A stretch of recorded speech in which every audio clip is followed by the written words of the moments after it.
membahas materi hari ini, pertama-tama izinkan saya memperkenalkan diri saya. Nama saya Anjar Sofian, saya berasal dari Cianjur, dan saat ini saya berkuliah di IKMI Rizkina Bekasi yang berada di alamat Jalan Yos Sudarso, Plaza Cikarang, Blok A4. Hari ini saya akan mencoba untuk membahas materi tentang pernikahan dari sisi agama Islam.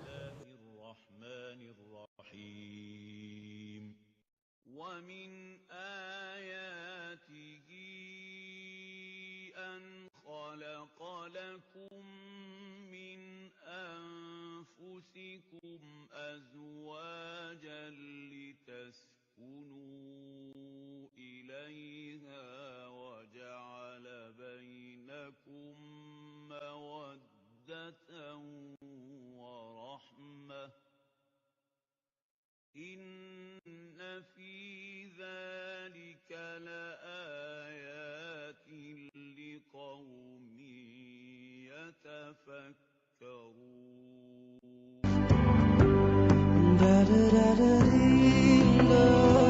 Nikah artinya adalah terkumpul atau menyatu. Menurut ilmu fikih, nikah adalah akad yang menghalalkan hubungan antara laki-laki dan perempuan yang bukan muhrim sesuai dengan ketentuan atau syariat Islam.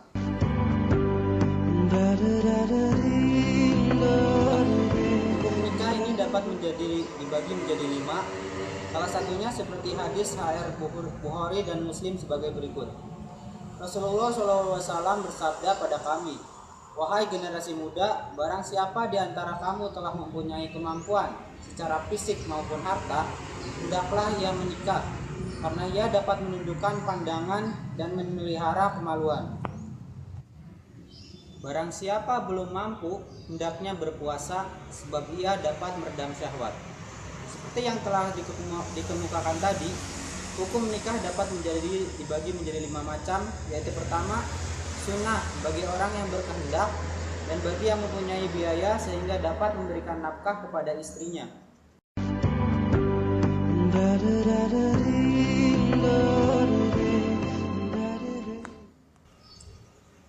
Yang kedua, wajib bagi orang yang mampu melaksanakan pernikahan, dan kalau tidak menikah, ia akan terjerumus ke dalam perzinahan.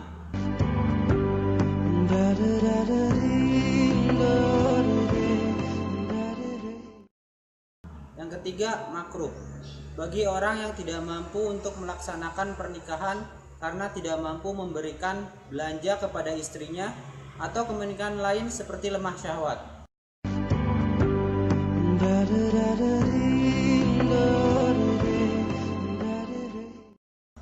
Yang keempat, haram bagi orang yang ingin menikah dengan niat untuk menyakiti istrinya atau menyia-nyiakan istrinya.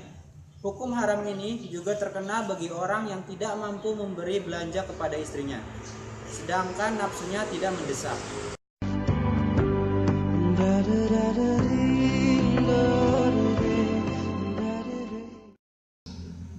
Mubah bagi orang-orang yang tidak terdesak oleh hal-hal yang mengharuskan seseorang tersebut untuk segera menikah atau yang mengharamkannya.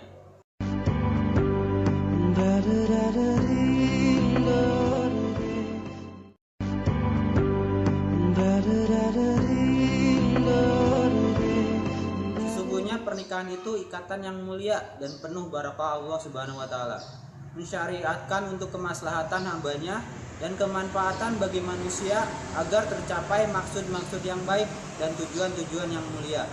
Dan yang terpenting dari tujuan pernikahan ada 2, yaitu pertama, mendapatkan keturunan atau anak. Sungguh ada dalam hadis dari Anas bin Malik radhiyallahu anhu berkata, adalah Nabi SAW menyuruh kami menikah dan melarang membujang. Dengan larangan yang keras beliau bersabda, "Nikahilah oleh kalian wanita yang penyayang lagi subur, karena aku berbangga-bangga di hadapan umat yang lain pada kiamat dengan banyaknya jumlah kalian." Hadis riwayat An-Nasa'i, Abu Daud. Yang kedua, menjaga diri dari hal-hal yang haram.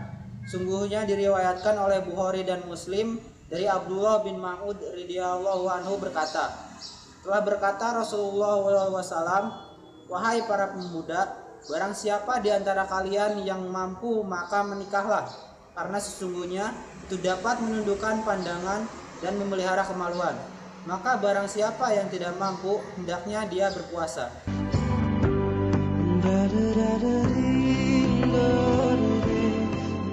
Dalam Islam terdapat 6 rukun nikah, yaitu pertama, pengantin laki-laki, kedua, pengantin perempuan, ketiga, wali, keempat, 2 orang saksi laki-laki, kelima, mahar, keenam, ijab dan qabul, atau yang disebut juga akad nikah.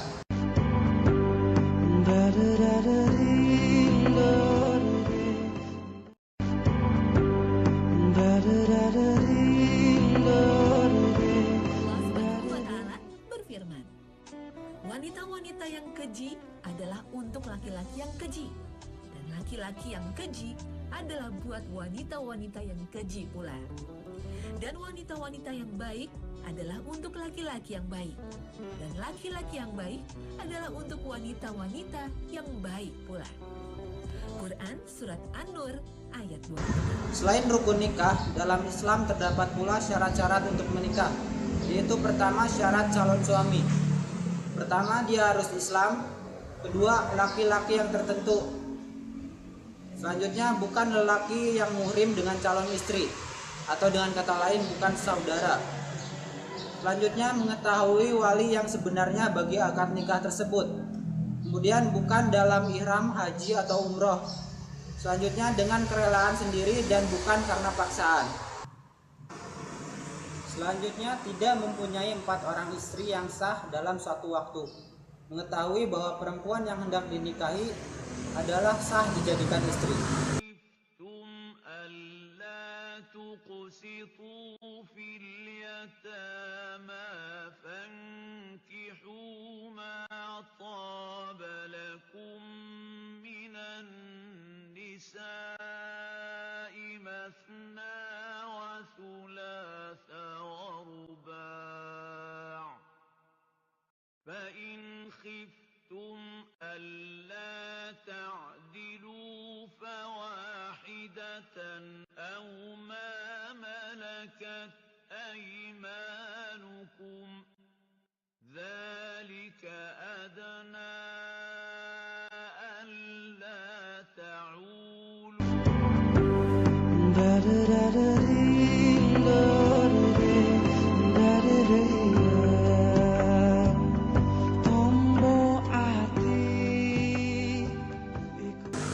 Syarat selanjutnya adalah syarat bakal istri. Yang pertama, sang istri harus Islam. Kedua, perempuan yang tertentu, bukan perempuan muhrim dengan calon suami atau tidak terikat golongan darah. Selanjutnya, bukan seorang banci. Lalu akhil balik. Lalu bukan dalam ihram haji atau umroh, tidak dalam iddah, dan juga bukan istri orang. Seorang mukmin adalah saudara bagi mukmin yang lain.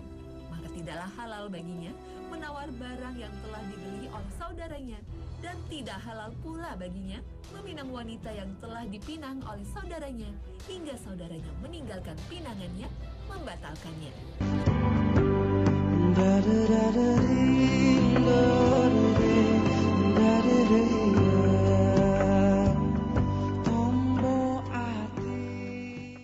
Tidak ada nikah kecuali dengan adanya wali.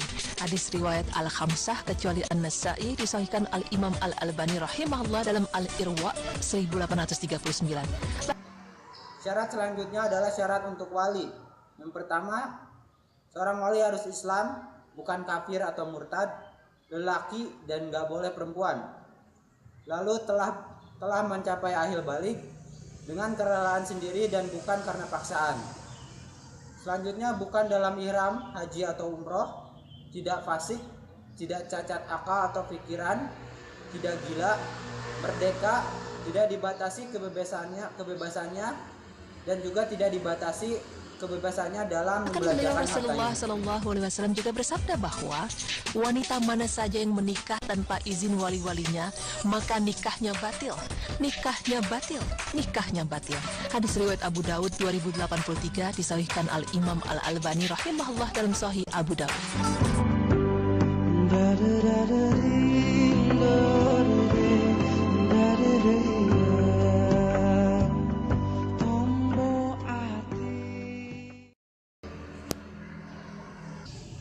Selanjutnya adalah jenis-jenis wali.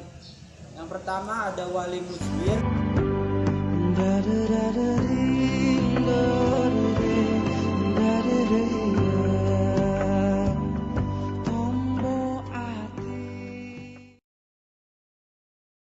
Kedua wali akrob.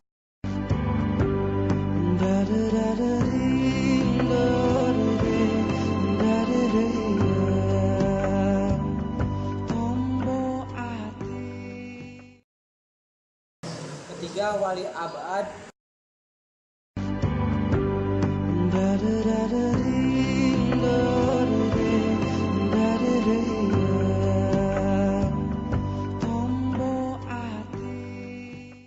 Dan keempat wali raja atau wali hakim.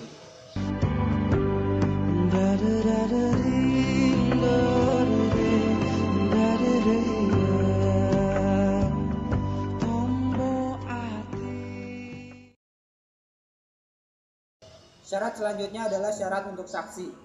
Sekurang-kurangnya saksi harus ada 2 orang. Yang pertama, saksi juga harus Islam.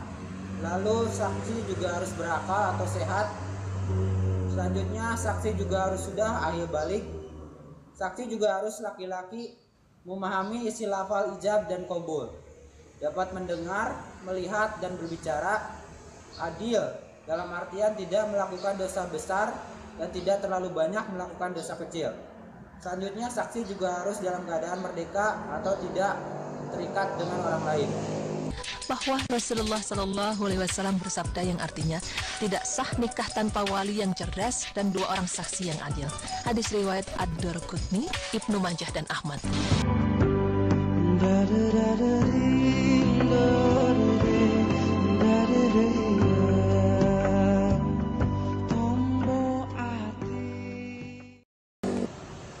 Syarat selanjutnya adalah syarat ijab. Nikah ini hendaklah tepat, tidak boleh menggunakan perkataan sindiran, diucapkan oleh wali ataupun wakilnya. Tidak diikatkan dengan tempo waktu seperti muta'ah atau nikah kontrak atau pernikahan yang memerlukan jenjang waktu tertentu. Selanjutnya adalah tidak secara taklid atau tidak ada batasan atau persyaratan saat ijab dilafalkan. Contoh bacaan ijab kabul adalah wakil wali berkata kepada calon suami, "Aku nikahkan Anda dengan Siti binti Abdul dengan mas kawin berupa seperangkat alat salat dibayar tunai."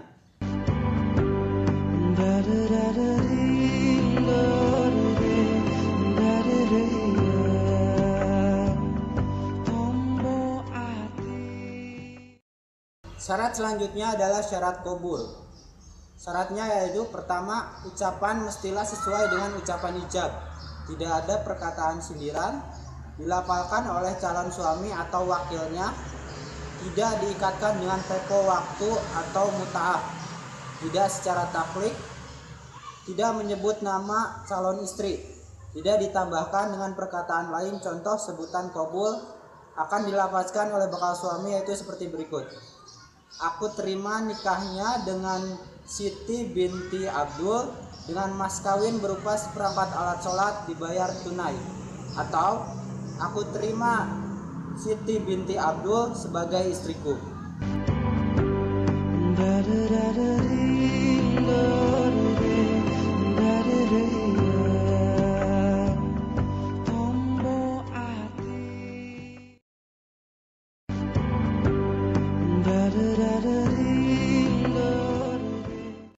Saudara Rafi Farid Ahmad bin Munawar Ahmad, aku nikahkan, aku kawinkan Anda kepada Nagita Slavina Mariana Tengker, yang ia telah memberikan ikhlas, ridha dan menyerahkan mandatnya kepada saya untuk bertindak selaku wali hakim dalam pernikahan ini, dengan mas kawinnya uang sebesar Rp17.022.014 dibayar tunai.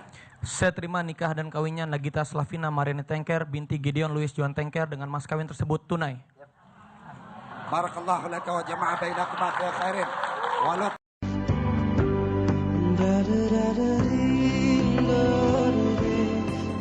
Padahal Allah Subhanahu wa Ta'ala sudah jelas melarang untuk tidak mendekati zina. Dan janganlah kamu mendekati zina. Sesungguhnya zina itu adalah sesuatu perbuatan yang keji, fahisyah, dan suatu jalan yang buruk. Al-Quran Surat Al-Isra ayat 32. Hikmah pernikahan adalah cara yang halal dan suci untuk menyalurkan nafsu syahwat. Melalui ini selain lewat perzinahan, pelacuran, dan lain sebagainya yang dibenci oleh Allah Subhanahu wa Ta'ala dan amat merugikan. Untuk memperoleh ketenangan hidup, kasih sayang, dan ketentraman, bertambahnya wibawa, dan juga memperoleh ketentraman hidup, melaksanakan tuntutan syariat, membuat keturunan yang berguna bagi agama, bangsa, dan negara. Sebagaimana sabda Rasulullah Shallallahu Alaihi Wasallam, jangan sekali-kali salah seorang kalian berhalwat dengan wanita kecuali bersama mahram. Hadis riwayat Bukhari dan Muslim. Barang siapa beriman kepada Allah dan hari akhir, maka jangan sekali-kali dia berhalwat dengan seorang wanita tanpa disertai mahramnya, karena setan akan menyertai keduanya.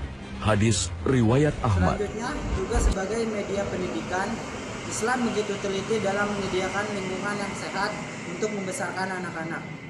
Anak-anak yang dibesarkan tanpa orang tua akan memudahkan untuk membuat sang anak terjerumus dalam jalan yang sesat. Oleh karena itu, institusi kekeluargaan yang direkomendasikan Islam terlihat tidak terlalu sulit, sesuai sebagai petunjuk dan pedoman pada anak-anak, mewujudkan kerjasama dan tanggung jawab, dan juga dapat mengerahkan silaturahmi.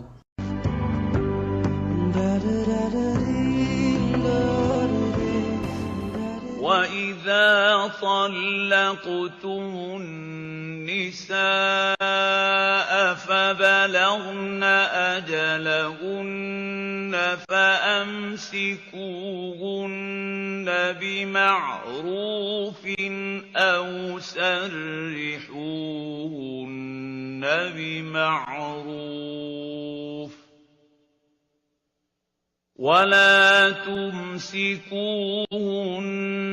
ضِرَارًا لِتَعْتَدُوا وَمَنْ يَفْعَلْ ذَلِكَ فَقَدْ ظَلَمَ نَفْسَهُ. Kembali hadir dengan sajian pengetahuan Islam untuk kekayaan ilmu dan iman. Pernikahan adalah usaha mulia untuk melanjutkan generasi umat manusia pun sebagai sarana beribadah kepada Allah Subhanahu wa Ta'ala. Namun sekarang ini, usaha untuk mempertahankan pernikahan sebagai suatu ikatan suci telah berubah menjadi sebuah tren perceraian yang merebak tak hanya di kalangan selebriti, namun juga di kalangan masyarakat awam. Sejak tahun 2005, terjadi kenaikan angka perceraian sebanyak 70%. Di tahun 2012 saja, Mahkamah Agung mencatat sebanyak lebih dari 450.000 kasus perceraian. Bahkan psikolog Tika Bisono mengungkapkan bahwa 3 dari 10 pasangan menikah berujung pada perceraian. Astagfirullahalazim. Masalah utama yang disangka menjadi penyebabnya adalah kondisi ekonomi. Istri merasa bahwa suami tak cukup memberikan nafkah untuk keluarga. Perselingkuhan menjadi alasan berikutnya. Hubungan tak harmonis karena terjadi perbedaan prinsip dasar juga menjadi dalih dipilihnya perceraian.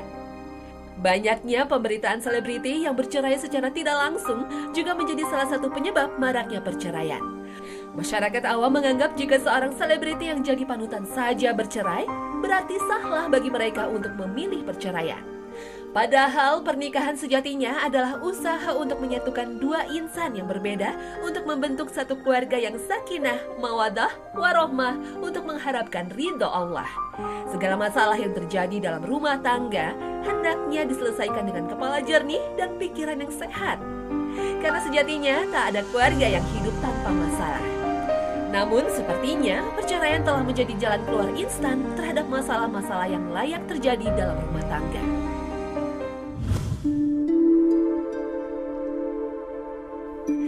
Benarlah ada sebuah hadis riwayat Abu Daud, Baihaqi, dan Ibnu Adi yang berbunyi perbuatan halal yang paling dibenci Allah adalah cerai. Namun Syekh Al-Albani menyimpulkan bahwa hadis ini lemah sanadnya. Abu Yusuf berujar bahwa asal hukum cerai adalah makruh dan terlarang. walaupun bisa berubah hukumnya tergantung pada kondisi rumah tangga. Perceraian dilarang karena sebuah pernikahan adalah ikrar yang diperintahkan dan dianjurkan oleh Islam. Cerai artinya memutuskan suatu yang diperintahkan dan dianjurkan. Perceraian juga membawa kerugian bagi keluarga itu sendiri, terlebih bagi anak-anak. Perpecahan dalam keluarga besar pun mungkin terjadi. Seseorang yang mempermainkan mahligai pernikahan dengan melakukan perceraian tanpa sebab artinya dia telah mengkufuri nikmat Allah yang telah menciptakan manusia sebagai pasangan untuk saling mengasihi. Dan di antara tanda-tanda kekuasaannya ialah dia telah menciptakan untukmu istri-istri dari jenismu sendiri agar kamu cenderung dan merasa tentram padanya dan dijadikannya di antara kamu rasa kasih dan sayang. Al-Quran Surat Ar-Rum ayat 21. Nauzubillah min zalik. Bahkan Allah menyebutkan pula bahwa perceraian adalah tindakan yang dipengaruhi setan dan hanya diperintahkan oleh setan dan tukang sihir. Mereka belajar dari keduanya sihir yang bisa memisahkan antara seseorang dengan istrinya. Al-Quran Surat Al-Baqarah ayat 102. Siapa yang bercerai, maka dia termasuk golongan setan. Muslim meriwayatkan dari Jabir, Rasul bersabda, sesungguhnya iblis meletakkan singgasananya di atas air. Kemudian dia mengutus bala tentaranya, maka yang akan menjadi pasukan yang paling dekat dengan dia adalah yang paling banyak fitnahnya. Lalu ada yang datang dan berkata, saya telah berbuat ini dan itu. Maka iblis berkata, engkau tidak berbuat apa-apa. Kemudian ada yang datang lagi dan berkata, saya tidak meninggalkan seorang pun kecuali telah aku pisahkan antara dia dengan istrinya. Maka iblis mendekatkan dia padanya dan mengatakan, engkaulah sebaik-baik pasukanku. Sungguh, apakah kita termasuk dalam pasukan syaitan yang terkutuk? Maukah kita menggolongkan diri menjadi yang terburuk dalam kelas manusia? Nauzubillah min zalik. Pada dasarnya perceraian hukumnya adalah makruh, bahkan terlarang. Perceraian adalah solusi terakhir bagi keruntuhan sebuah rumah tangga. Namun Islam mengizinkan umatnya untuk bercerai didasarkan pada kondisi tertentu yang mendesak. Imam Ibnu Qudamah berkata bahwa perceraian itu mubah kalau perlu untuk melaksanakannya disebabkan oleh akhlak istri yang jelek dan suami merasa mendapatkan mafsadah dari pergaulan dengannya tanpa bisa mendapatkan tujuan dari pernikahannya tersebut. Atas dasar inilah perceraian boleh dilakukan. Perceraian dianggap sunnah jika istri tidak bisa menjaga kehormatannya atau ia meremehkan kewajibannya terhadap Allah, sedangkan suami tidak bisa mengajari atau memaksanya untuk menjalankan kewajibannya. Jika seseorang bercerai tanpa sebab yang syar'i, maka perceraian tersebut hukumnya makruh. Imam Said bin Mansur meriwayatkan dari Abdullah bin Umar dengan sanad sahih mauquf bahwasannya beliau menceraikan istrinya, maka istrinya pun berkata, apakah engkau melihat sesuatu yang tidak engkau senangi dariku? Ibnu Umar menjawab, tidak. Maka dia pun berkata, kalau begitu, kenapa engkau menceraikan seorang wanita muslimah yang mampu menjaga kehormatannya? Kembali. Menceraikan istri ketika sedang haid atau ketika suci namun telah berjima adalah haram hukumnya. Perceraian ini disebut talak bid'ah. Hukumnya perceraian menjadi wajib jika tidak terjadi perdamaian antara suami dan istri, bahkan ketika juru damai telah dihadirkan. Dan jika kamu khawatirkan ada persengketaan antara kedua,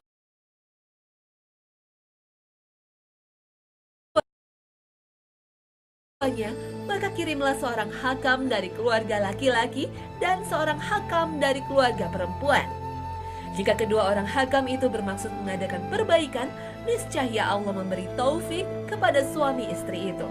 Sesungguhnya Allah Maha Mengetahui lagi Maha Mengenal. Al-Quran Surat An-Nisa ayat 35. Juru damai haruslah seorang muslim yang baleh, adil, dan mengetahui apa yang terjadi antara suami istri. Juru damai mewakili masing-masing istri dan suami. Penyebab pertengkaran diuraikan, kemudian menekan untuk melakukan yang wajib, yaitu melakukan segala upaya untuk meneruskan biduk rumah tangga.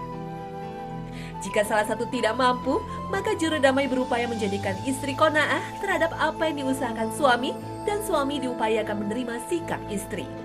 Jika tidak terjadi kesepakatan islah, bahkan apabila pernikahan keduanya akan membawa keburukan, maksiat dan permusuhan, maka juru damai berhak memutuskan perpisahan. Keputusan ini tidak bersyarat ridho suami, karena juru damai atau hakam adalah sebagai seorang hakim pula.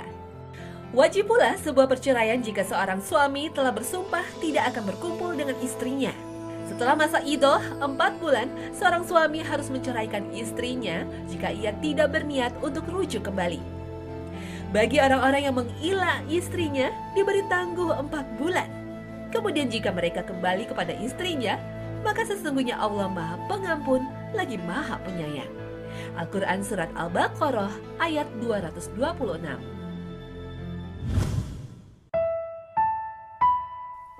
Dalam Islam, hak untuk menceraikan ada di pihak lelaki.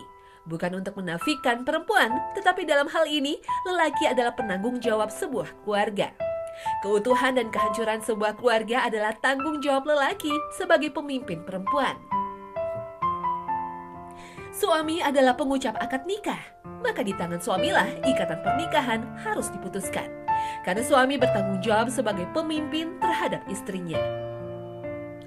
Kaum laki-laki adalah pemimpin bagi kaum wanita, karena Allah telah melebihkan sebagian mereka laki-laki, atas sebagian yang lain perempuan.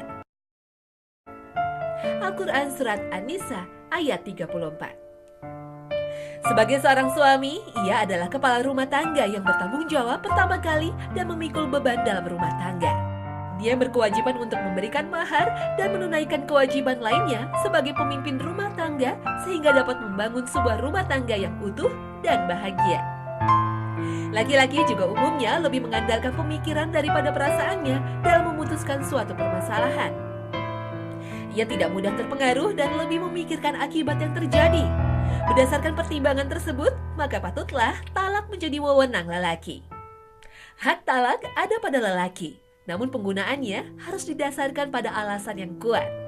Peraturan pemerintah nomor 9 tahun 1975 pasal 19 menyebutkan alasan perceraian boleh dilakukan, yaitu salah satu pihak berbuat zina, mabuk atau madat yang sukar disembuhkan, salah satu pihak meninggalkan pihak yang lain tanpa alasan yang sah, salah satu pihak mendapatkan hukuman penjara 5 tahun, salah satu pihak melakukan kekejaman atau penganiayaan berat yang membahayakan jiwa, salah satu pihak mengalami kecacatan atau penyakit yang menyebabkan tidak bisa melaksanakan kewajiban sebagai suami istri, dan terjadi pertengkaran terus-menerus antara suami istri.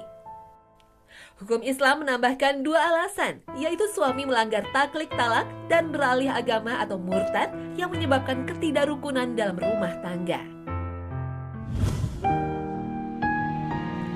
Talak yang dapat dirujuki 2 kali. Setelah itu boleh rujuk lagi dengan orang yang ma'ruf atau menceraikan dengan cara yang baik. Al-Quran Surat Al-Baqarah ayat 229.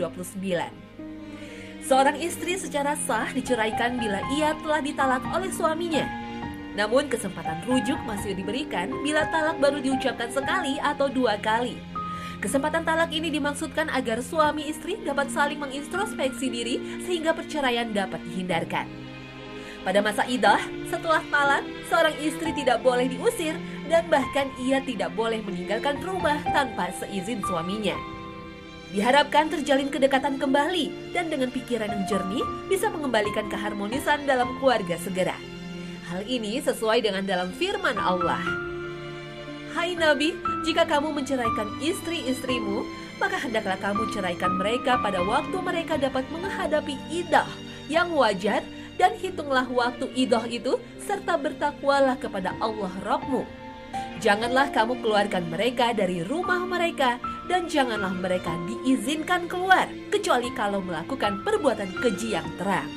Itulah hukum-hukum Allah, dan barang siapa yang melanggar hukum-hukum Allah, maka sesungguhnya dia telah berbuat zalim terhadap dirinya sendiri. Kamu tidak mengetahui barangkali Allah mengadakan sesudah itu suatu hal yang baru. Al-Quran Surat At-Talaq ayat 1. Ketika talak ketiga diucapkan, maka berakhirlah sudah pernikahan. Tak halal bagi keduanya untuk berkumpul dalam satu atap. Talak tak boleh dianggap sebagai permainan, karena begitu lafaz talak terucap, maka terhitunglah 1 kali meskipun itu hanya sebagai ucapan tak sungguh-sungguh. Abu Hurairah berkata, dari Rasul bersabda, ada 3 hal yang sungguh-sungguh menjadi serius dan gurauannya menjadi serius juga, yaitu nikah, talak, dan rujuk. Maka itu, pengucapan talak harus benar-benar berdasarkan pemikiran yang jernih, tidak dalam keadaan marah atau emosi. Dari seluruh kasus perceraian yang terjadi di Indonesia, 70% dilayangkan oleh istri. Perubahan fenomena ini disebabkan saat ini para perempuan telah mendapatkan kepercayaan diri dan kemandirian sehingga mampu memutuskan untuk dirinya sendiri. Namun apakah Islam membolehkan istri untuk menggugat cerai suaminya? Gugatan cerai oleh istri disebut khulu dalam Islam. Jika seorang suami murtad atau keluar dari agama Islam, maka istri berhak untuk meminta cerai. Seorang suami yang melakukan kekerasan terhadap istri juga diperbolehkan untuk digugat cerai. Imam Ad-Dardi dalam Asyar Al-Kabir berkata bahwa seorang istri boleh meminta cerai karena adanya bahaya, yaitu apa yang tidak diperbolehkan dalam syariat. Seperti jika suami memboikot istrinya tanpa alasan yang dibenarkan dalam syariat, memukulnya, demikian pula memakinya dan memaki ayahnya. Ibnu Qudamah dalam Al-Mughni berkata, jika istri membenci suaminya karena akhlaknya atau perbuatannya atau kelemahannya atau sebagainya, lalu dia khawatir dirinya tidak akan dapat melaksanakan hak Allah dalam ketaatan kepadanya, maka diperbolehkan kepadanya untuk meminta khulu dengan menebus dirinya, yaitu mengembalikan semua pemberian suaminya dalam akad nikah. Al-Baqarah ayat 229. Maka tidaklah mereka berdosa mengenai bayaran tebus talak yang diberikan oleh istri untuk menebus dirinya. Surah Al-Nisa ayat 4. Kemudian jika mereka dengan suka hatinya memberikan kepada kamu sebahagian daripada mas kawinnya, maka makanlah gunakanlah pemberian yang halal itu sebagai nikmat yang lezat, lagi baik kesudahannya. Al-Kisah, istri Sabit bin Qais menghadap Rasul dan berkata, sesungguhnya saya tidak mengaibkan akhlak dan agama suami saya, tetapi sesungguhnya saya membenci kufur dalam Islam. Maka Rasul pun bertanya, apakah engkau sudi mengembalikan kebunnya kepada Sabit? Istri Sabit menjawab, ya. Maka Rasul pun bersabda, terimalah kebun itu dan talaklah ia dengan talak 1. Hadis riwayat Ibnu Abbas. Istri Sabit sebenarnya adalah sosok yang mulia. Ia tak meminta cerai tanpa alasan yang mengada-ada. Sebab musabab permintaan cerainya diceritakan dalam hadis riwayat Al-Rubai binti Muawis, bahwa Sabit bin Qais memukul istrinya hingga tangannya patah. Istrinya bernama Jamilah binti Abdullah bin Ubay. Kemudian datanglah saudara lelaki Jamilah kepada Rasulullah mengadu berkenaan sikap suami tersebut. Namun seorang istri yang menggugat cerai suaminya tanpa alasan syar'i yang jelas, maka ia tidak akan masuk surga sesuai dengan hadis riwayat Ahmad. Wanita mana saja yang minta cerai kepada suaminya tanpa sebab yang syar'i, maka diharamkan baginya mencium wanginya surga. Nauzubillah min dzalik. Pembahasan selanjutnya adalah tentang perceraian atau talak dalam Islam. Pengertian talak secara bahasa adalah melepaskan secara syar'i, yaitu melepaskan ikatan pernikahan secara menyeluruh atau sebagiannya. Perkataan talak. Contoh perkataan talak adalah sebagai berikut. Saya talak Anda atau saya ceraikan Anda. Bisa juga saya lepaskan Anda menjadi istri saya dan sebagainya. Talak kinayah atau lafaz yang digunakan secara sindiran oleh suami seperti pergilah Anda ke rumah ibu Anda atau pergilah Anda dari sini. Bisa juga saya membenci Anda dan sebagainya. Namun lafaz talak memerlukan niat suaminya, yaitu jika berniat talak, maka jatuhlah talak. Tetapi jika tidak berniat talak, maka tidak berlaku talak. Bilangan talak ada beberapa tahapan dalam pelaksanaan talak. Secara bertahap, talak terdiri dari 3 kali. Pada talak pertama dan kedua, suami istri masih diperkenankan rujuk kembali selama masih dalam masa iddah. Tetapi bila masa iddahnya sudah selesai, keduanya harus dinikahkan kembali. Allah Subhanahu wa taala berfirman, yang artinya talak yang dapat dirujuki 2 kali, setelah itu boleh rujuk lagi dengan cara yang ma'ruf atau menceraikan dengan cara yang baik. Surat Al-Baqarah ayat 229. Selanjutnya adalah hukum talak. Asy-Syaikh Shalih Al-Fauzan berkata, adapun hukumnya berbeda-beda sesuai dengan perbedaan keadaan. Namun terkadang hukumnya mubah, terkadang makruh, terkadang juga sunnah, terkadang wajib, dan terkadang hukumnya haram. Hukum yang pertama adalah makruh.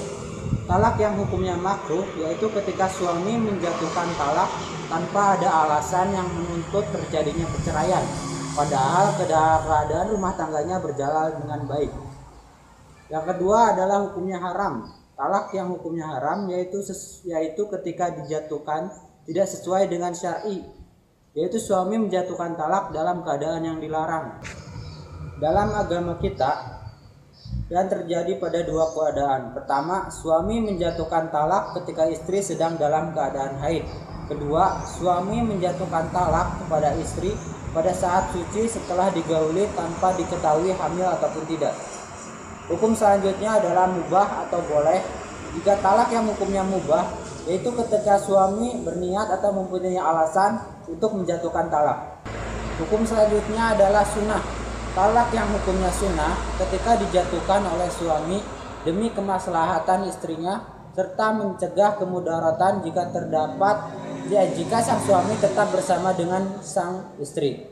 Meskipun sesungguhnya suami masih mencintainya, sepertinya sang istri tidak mencintai suaminya, sehingga tidak bisa hidup dengannya dan merasa khawatir tidak bisa menjalankan tugasnya sebagai seorang istri. Hukum yang terakhir adalah wajib. Talak yang hukumnya wajib yaitu bagi suami yang menggilai istrinya atau dia bersumpah tidak akan menggauli istrinya lebih dari 4 bulan. Setelah masa pendangguhan selama 4 bulan telah habis, bila mana ia enggan kembali kepada istrinya, hakim berwenang memaksanya untuk menalak istrinya. Pada keadaan ini, atau hakim yang menjatuhkan talak tersebut. Cukup sekian materi yang dapat saya sampaikan dan terima kasih. Assalamualaikum warahmatullahi wabarakatuh.